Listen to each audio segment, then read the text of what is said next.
അവര് വീട്ടിൽ ഇരുന്നുകൊണ്ട് തന്നെയാണ് മരിച്ചത്. കസാലയിൽ മരിച്ചിരിക്കുന്നതായിട്ടാണ് കണ്ടത്. പിന്നെ ആദ്യ പരിശോധനയിൽ അത് പറഞ്ഞത് എന്താ വെച്ചാൽ അറ്റാക്ക് ആണ് എന്നാണ് വിചാരിച്ചിരുന്നത്. പക്ഷെ അത് കഴിഞ്ഞ് അവര് ശശി എന്ന് പറഞ്ഞ ആ വ്യക്തിയുടെ പേര്, അവര് 3 ദിവസം അവർക്ക് ആരുമില്ല, എത്രയോ ചെറുപ്പത്തിൽ തന്നെ അവരിവിടെ വന്ന് ഇവിടെ തന്നെ ഹോട്ടലിൽ ജോലി ചെയ്തുകൊണ്ട് ജീവിക്കുന്ന ആളാണ്. അപ്പം എവിടെ നാട്ടിലേക്കൊന്നും കൊണ്ടുപോകാനുള്ളത് ആൾക്കാരും വരാത്തതിന്റെ അടിസ്ഥാനത്തിൽ കോർപ്പറേഷൻ തന്നെയാണ് മറവ് ചെയ്തിരിക്കുന്നത്. പക്ഷെ അത് നോക്കുന്ന സമയത്ത് അതും ഇത് മസ്തിഷ്ക ജ്വരം തന്നെ ആയിരുന്നു എന്നാണ് അറിയാൻ സാധിച്ചത്. അപ്പൊ ഇന്ന് ആ മറ്റേ വ്യക്തി മരിച്ച സമയത്താണ് അതന്നെ ഈ രണ്ടും അതുമായി സ്ഥിരീകരിച്ചിട്ടുള്ളത്. അപ്പൊ ആ വീട്ടിലെ ഒരു വ്യക്തി കൂടി ഉണ്ട്. ഞങ്ങൾ പോയി നോക്കിയിരുന്നു. അപ്പൊ രാവിലെ പുറത്തു പോയിട്ടുണ്ട് അവര്. പക്ഷെ അവര് ചികിത്സിക്കാനോ വേണ്ടിയിട്ട് പറഞ്ഞു ഏൽപ്പിച്ചിട്ടുണ്ട്. അപ്പൊ ഞങ്ങൾ എല്ലാവരും ഹെൽത്തിന്റെ സ്ക്വാഡും മറ്റും അവിടുത്തെ പ്രദേശവാസികളെല്ലാവരും കൂടെ ആ പ്രദേശത്തുള്ള കിണറുകളെല്ലാം തന്നെ ക്ലോറിനേഷൻ ചെയ്യാൻ വേണ്ടിയിട്ട് പോവുകയാണ്. എല്ലാവരും കാത്തുകൊണ്ടിരിക്കുകയാണ് അവിടെ.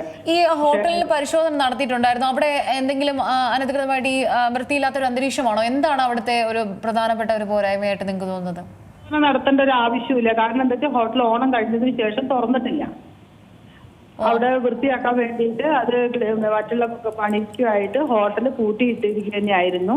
ഈ വ്യക്തികൾ താമസിക്കുന്ന വീടിലെ കിണറ്റിൽ നിന്ന് സംഭവിച്ചതാവാനാണ് സാധ്യത. പിന്നെ ഹോട്ടലിൽ ഭക്ഷണം കഴിക്കാൻ വേണമെന്നുണ്ടെങ്കിൽ അവിടെ വർക്ക് വേണമല്ലോ, വർക്ക് ചെയ്തിട്ടില്ല. ഓണം കഴിഞ്ഞതിന് ശേഷം ആ ഹോട്ടൽ തുറന്നിട്ടേ ഇല്ല. അപ്പൊ ഈ ഹോട്ടൽ തൊഴിലാളികൾക്കൊക്കെ തന്നെ താമസിക്കാൻ വേണ്ടി പ്രത്യേക ഒരു സ്ഥലം ഉണ്ടായിരുന്നല്ലേ? അവിടെ നിന്നാണ് ഈ രോഗം പകരാനുള്ള സാധ്യത എന്നാണ് മനസ്സിലാക്കാൻ സാധിക്കുന്നത്. അവിടെ എത്രത്തോളം ആളുകൾ ഉണ്ടായിരുന്നു ഈ താമസിക്കുന്നത്? ഇപ്പോൾ ഈ മരിച്ച 3 ആളാണ് താമസിക്കുന്നത്. ആ വീട്ടിൽ 3 ആളാണ് താമസിക്കുന്നത്. ആ 3 പേരിൽ 2 ആളാണ് മരണപ്പെട്ടിരിക്കുന്നത്. ആ ഹോട്ടലിൽ എല്ലാവരും അവിടെ തന്നെയാണ് താമസിക്കാറുള്ളത്. അപ്പോൾ ഹോട്ടൽ തുറക്കാത്തതിന്റെ അടിസ്ഥാനത്തിൽ ഇവരെവിടെയും പോകാനില്ലാത്തതുകൊണ്ട് ഇവർ ഇവിടെ തന്നെയാണ് താമസിച്ചുകൊണ്ടിരുന്നത്. അപ്പം ഈ മൂന്നാമൻ അയാളെ ഇപ്പോൾ എവിടെയാണ്? ആരോഗ്യവകുപ്പിന്റെ നേതൃത്വത്തിൽ ഇയാളെ മാറ്റി പാർപ്പിക്കുകയോ അങ്ങനെ എന്തെങ്കിലും ചെയ്തിട്ടുണ്ടോ? ഇയാൾക്ക് എന്തെങ്കിലും രോഗലക്ഷണങ്ങളുണ്ടോ? അയാളിന് കാണാൻ വേണ്ടി ഞങ്ങൾ പോയി, പക്ഷെ കണ്ടിട്ടില്ല. ഇപ്പൊ രണ്ടാമത് ഞങ്ങൾ പോകുന്നുണ്ട്. ആ ഭാഗത്തൊക്കെ ക്ലീനിങ് ചെയ്യാൻ വേണ്ടിയിട്ട് പോകുന്നുണ്ട്. അപ്പോൾ ഞാനെന്താ പറഞ്ഞതെന്ന് വെച്ചാൽ അവരെ ഒന്ന് പരിശോധന നടത്തുകയും അതോടൊപ്പം തന്നെ വല്ല അസുഖത്തിന് എന്തെങ്കിലും ഉണ്ടെങ്കിൽ അവരെ ഹോസ്പിറ്റലൈസേഷൻ ചെയ്യണം എന്നുള്ളതാണ് നിർദ്ദേശം നൽകിയിരിക്കുന്നത്. ശരിക്കും ആളുകൾക്കൊക്കെ തന്നെ ഒരു ആശങ്ക ഉണ്ടാക്കുന്നുണ്ട്. പ്രത്യേകിച്ച് ഈ ഹോട്ടൽ അടച്ചു എന്നൊക്കെ പറയുമ്പോൾ തന്നെ ആളുകൾക്ക് ഒരു ഭയം ഉണ്ടാകും. ഇവിടെ നിന്ന് വെള്ളം കുടിച്ചിട്ടാണോ അങ്ങനെയൊക്കെയുള്ള ഒരു തോന്നലുണ്ട്. പക്ഷെ അങ്ങനെയല്ല കാര്യങ്ങൾ. ഈ ഹോട്ടൽ ജീവനക്കാർ താമസിച്ചിരിക്കുന്ന, അവർ ഒരുമിച്ചായിരുന്നു താമസിച്ചിരുന്നത്, ഇവിടുത്തെ കിണറ്റിൽ നിന്ന് വരാനുള്ള ഒരു ചാൻസസ് ആണ് ഇപ്പോൾ കാണുന്നത് അല്ലേ?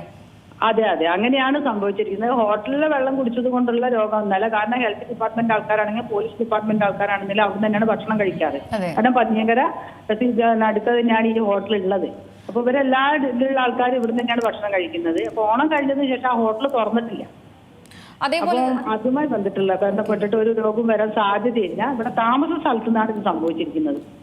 അതേപോലെ തന്നെ ഈ നമ്മൾ ഈ കിണറുകളൊക്കെ ശുദ്ധീകരിക്കുന്നത് പോലെ തന്നെ ഈ ടാങ്കുകളടക്കവും അതും പരിശോധിക്കുന്നുണ്ടോ ഈ ആരോഗ്യവകുപ്പ്? കാരണം ഈ വെള്ളം സ്റ്റോർ ചെയ്യുന്ന ടാങ്കുകളൊക്കെ തന്നെ പലപ്പോഴും വൃത്തിഹീനമായിട്ടുള്ള ഒരു രീതിയിലാണ് ഉണ്ടായിരിക്കുന്നത്. ഞങ്ങള് ഇപ്പം ഒരു സ്ക്വാഡായിട്ട് ഇറങ്ങുകയാണ്. അപ്പൊ അതിന്റെ കൂടെ കിണർ മാത്രമല്ല, ഈ വീട്ടിലെ വെള്ളം ഹെൽത്ത് പരിശോധിക്കാൻ വേണ്ടി കൊണ്ടുപോയിട്ടുണ്ട്. അതോടൊപ്പം തന്നെ ഞങ്ങൾ എല്ലാ വീടുകളിലും ഇപ്പൊ കയറി പറഞ്ഞിട്ടുണ്ട്. ടാങ്കുകളും അതേപോലെ കിണറുകളും അതിന്റെ അടുത്ത് കുളം ഉണ്ട് അവിടെ. അപ്പൊ കുളത്തിൽ കുളിച്ചിട്ടില്ലെങ്കിലും അതിലും ഉറവിന്റെ ഇതുണ്ടല്ലോ.